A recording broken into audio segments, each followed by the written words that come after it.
Hey everybody, welcome to Two Wheel Disasters. Today we're going to be working on a 1981 Honda CM400. This is how I got it. We got a big pile of parts. Let's see if we can't get her up and running. In this clip, I'm swapping out the coil on the bike to a known good one.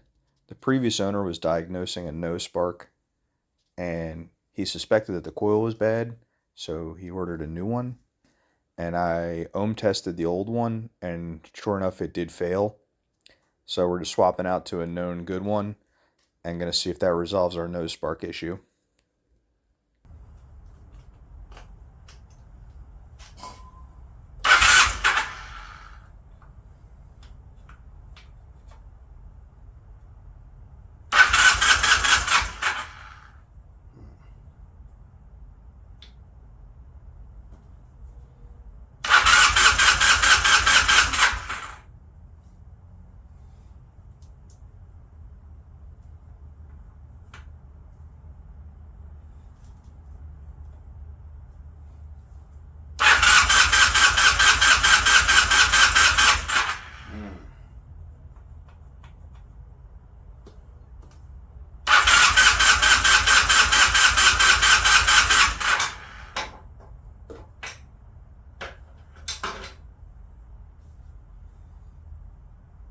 Still intermittent spark. Interesting.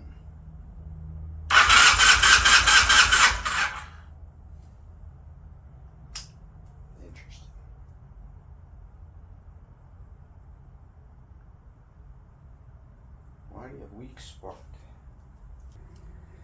Alright, so now we're going to pull the flywheel side off and see what we see. We're expecting to see a rusty flywheel since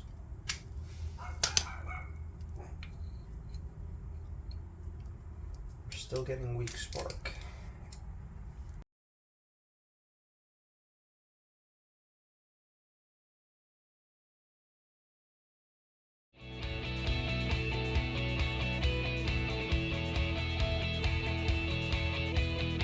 And we're back.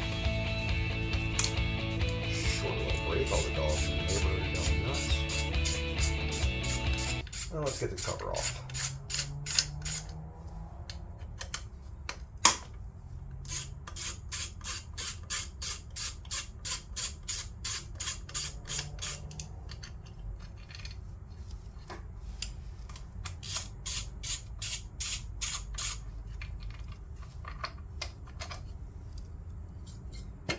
Alright, let's see what she says.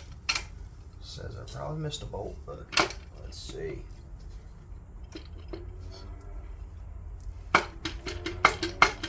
Oof. She's tight around the shift shaft.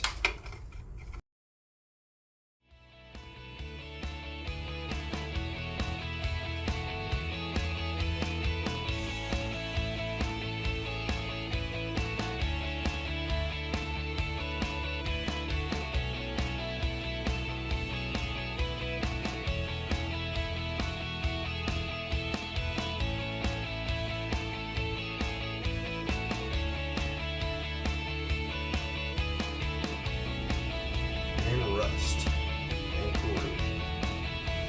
That's what we love.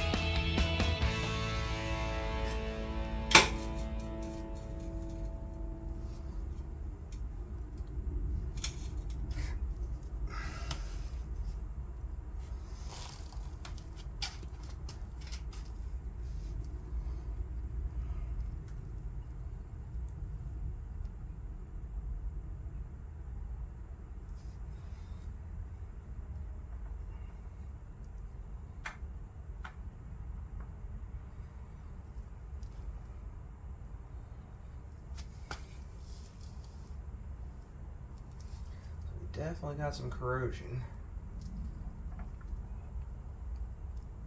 A whole lot of it.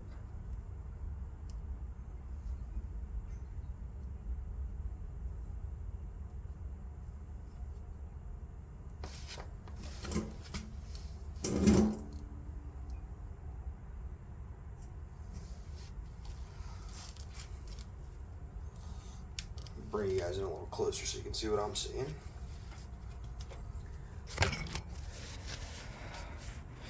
So, looking at our flywheel, she is very oxidized. That's definitely not great for connections. So, let's see if we can't get that popped off, get her to the bench and clean her up.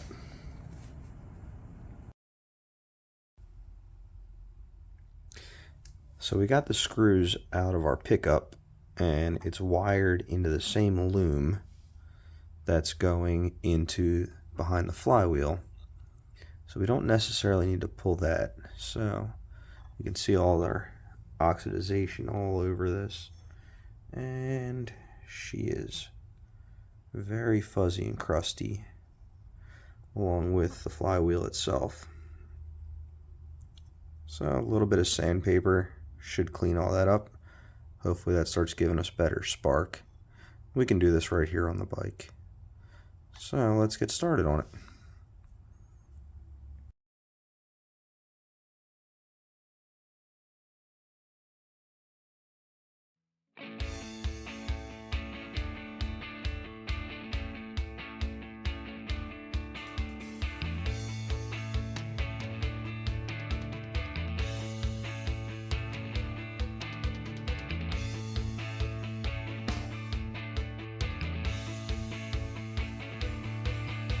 Alright, now we got all the crud off of there. Should be making a lot better contact.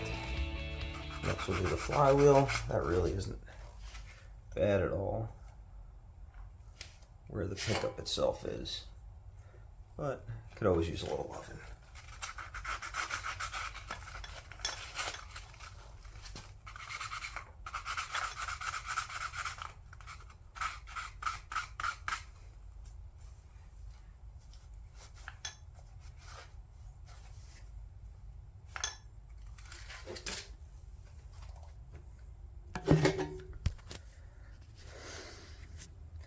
I'll bring in here, yes, we can see how much cleaner contacts are now.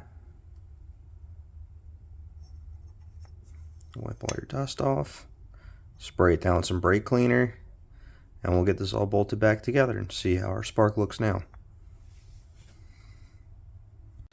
Well, I've been fighting this no spark issue for a long while, and it was a very intermittent spark where it would come and go, it was faint, and sometimes it would stay running for a while, or sparking for a while. Could never get it to actually fire, so we pulled the flywheel off of it and cleaned up all the contacts and the rotor. As we know there's a lot of corrosion on this bike. So, let's see what she does now. Okay. First start, let's crank her over, see what happens. Will she start? Give her a little snort of the starting fluid since the carbs are dry. Come on, baby. Hey! Oh. Okay, so that's the most action we've had so far. Fuel's on, let's see if she goes now.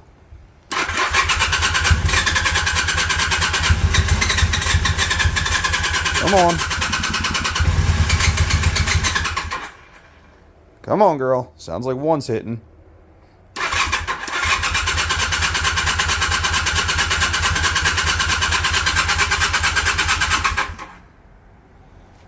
Alright, give her another snort. See what happens. Might take a little while for them carbs to fill back up.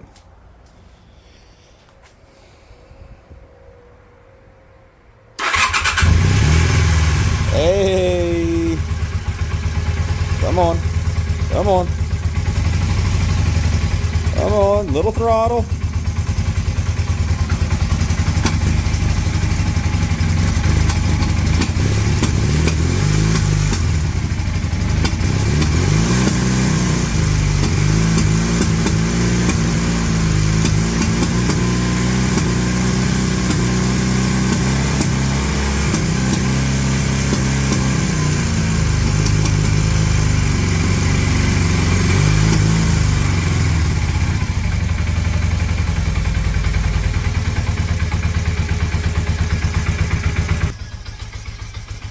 you guys think? Oh, and it dies. Well, it's great to know that this bike actually will run. So, I think it's going to be time we start beautying her up. We'll get her running a little bit better as we go. After it's been sitting, since it's been sitting, for at best we can tell about 20 years, 25 maybe, from some of the paperwork, and the title was signed in 2002, so coming up on 25 years. So she's going to need a lot of cleaning up, but I think she's going to be a good little bike for somebody. So, we'll come back when it's daylight out, bring it outside, and start cleaning her up when we get time. Alright, thanks guys. Really excited that it actually finally fired up. Gives me a lot of motivation to keep working on it.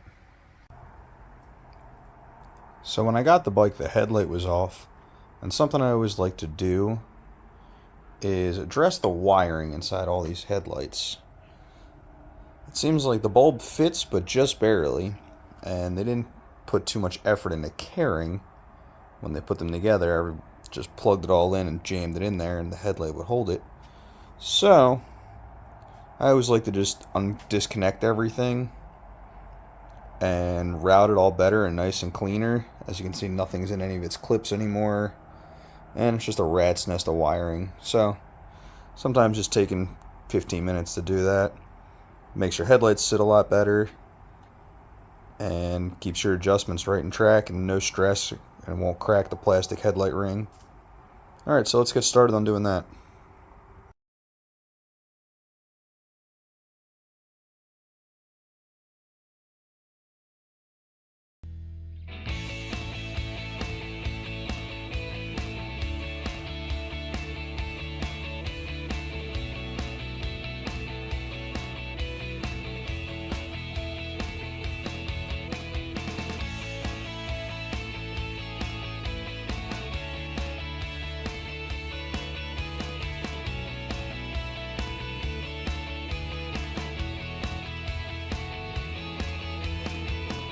Alright, and just like that, our headlight's all back together, fits nice and snug. It'll be coming back off again, because as you can see, the bezel's really scratched up. She's in a bad way. So she'll be coming off to get painted. But for now, everything sits nice and neatly in there. No binding, you still have plenty of adjustment in the bucket. And little things like that just make it easier to work on next time. So now that we know the bike runs, it's time to start beautying her up a little bit. And we're going to start with a wash. Looks like it's been sitting outside for a long time. And give it a nice clean, see what we're working with. Really excited to see what the tank is going to turn out like. As you can see, it's got a lot of surface rust and hazing. So let's see if we can't bring that back around. And the seat is very faded and dry, but no cracks yet.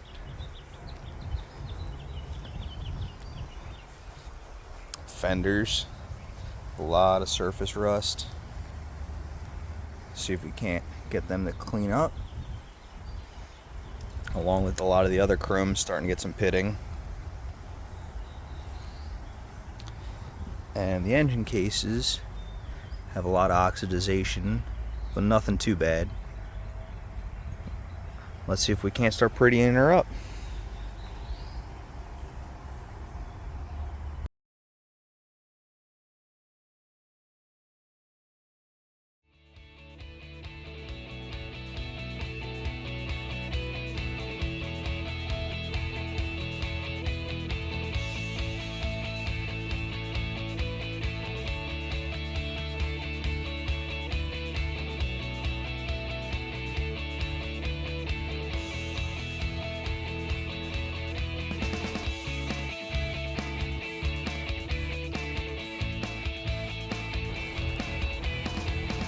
Well, now that everything's all wet, it gives everything a good perspective as to how it might polish up.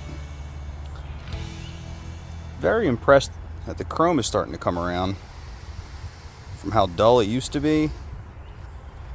A little bit more work and some actual chrome polish. She's going to shine up very nicely. See the tank, now that I've knocked a lot of the layer off, you can see it's very porous. A lot of people like to call it patina. I guess that's what we can call it. But the sides look fantastic still. Not sure what we're going to do with that yet. The seat cleaned up amazing. This sissy bar, it's in really terrible shape. That's probably going to go.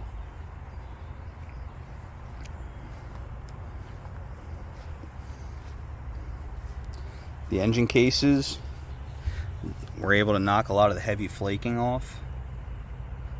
So next we'll take some sandpaper to them, some Scotch-Brite, and then some polish, and I think they'll be looking just fine again. Here's what I was talking about on the exhaust. Chrome really comes back around. The wheels, from this side, the amount of chain lube on it was completely caked, and you couldn't even see the polished lip on the Comstars. They really came back around. Just a little bit of elbow grease.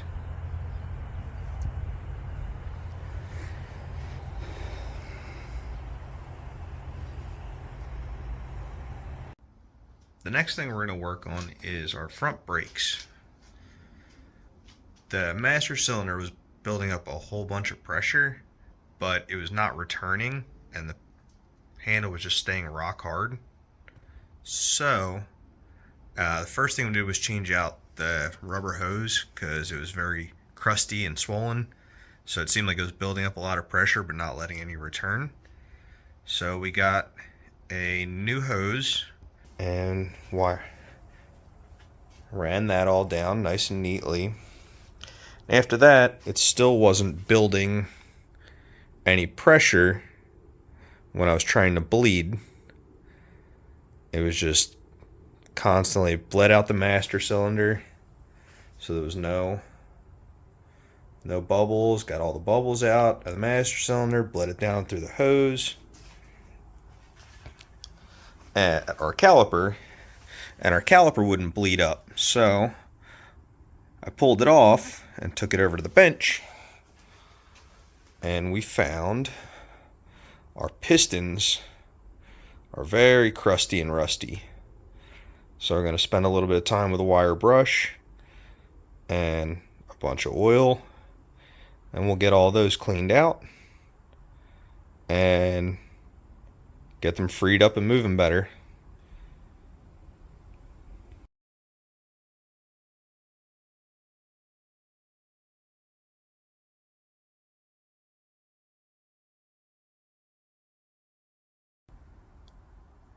So now that the pistons are completely pushed back in, we're going to put some air to the inside of the body. It looks pretty good in there. So it might have just been the pistons that were, the outsides of the pistons that were a little scored up. Some rust and debris. But I think they'll start moving again. Felt that initial snap, and then they started moving good. A lot of scrub and a lot of oil. But I just wanted to show you guys what came out of the inside of the body. It's nice and kind of gooey, brake fluid and rust, and it definitely had gotten some water in there at some point because it's just sludgy mess. But once we got all that out, we started flushing it out, and it seems like everything inside the bore is going to be alright. Well, time will tell. Let's put some air to it, some pressure, and see if everything comes back out. So we're going to try putting some air pressure to the caliper. I got the regulator set at about 80 pounds. Let's see what happens. I'm not all that confident yet. We might need some actual pressure out of the master cylinder. So let's see what happens. But if things start moving or not, we can hook it up to the caliper or to the master cylinder and really build some real pressure and see what happens. But let's see if everything's moving yet.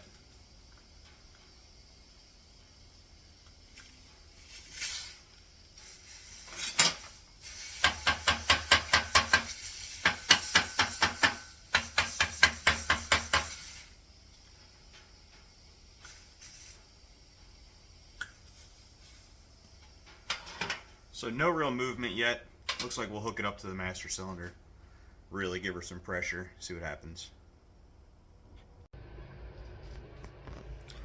Well guys, these brakes have absolutely whooped me.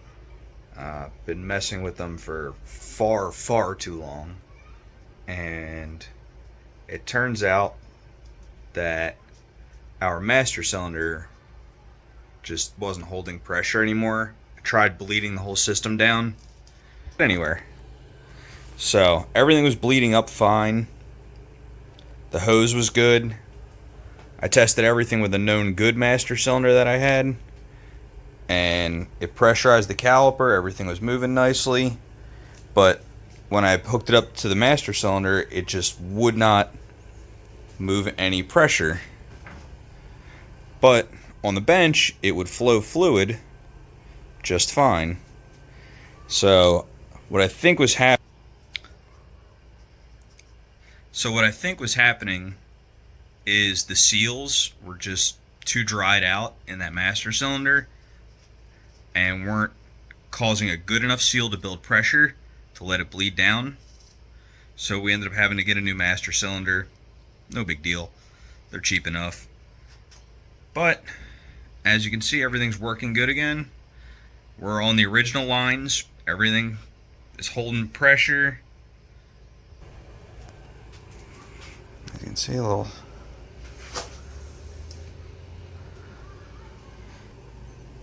held onto the brakes down for over a minute. Everything stayed nice and rock hard. So we have brakes. Well, everybody, I spent some time off camera cleaning the bike up even more. As you can see, we got rid of the sissy bar, started polishing up a bunch of the chrome, spent a whole bunch of time on the engine case. Wasn't able to actually polish it like I hoped, but some cloud silver Honda spray paint made it look brand new again. The case was so pitted and corroded that it was never going to polish out nicely. So had to dollar up with what we had. It's amazing just taking that sissy bar off, how much it transformed the look of the bike. I really think someone's gonna enjoy this bike a lot more now.